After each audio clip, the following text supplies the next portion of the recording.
Гэта звычайны фотаздымак прыроды з яе сапраўднымі ландшафтамі, а гэта ўжо прысутнасць чалавека ў ёй. Куратар выставы і фатограф Дзіна Даніловіч у сваім праекце паказала жывое і ўяўнае. Але як толькі чалавек з'яўляецца ў кадры, ландшафт ператвараецца ў дэкарацыю, чакаючы на падзею сапраўдную мадэль.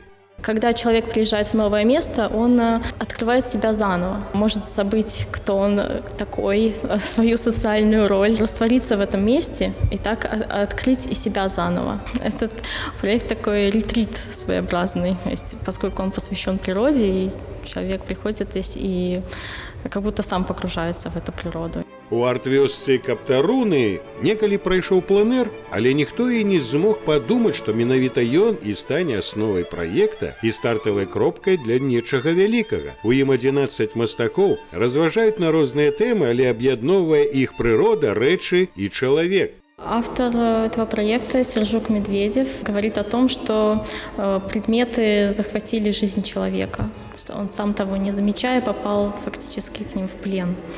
И он помещает предметы из повседневной жизни человека в ландшафт. И эти предметы как будто бы они оставлены были человеком, забыты там.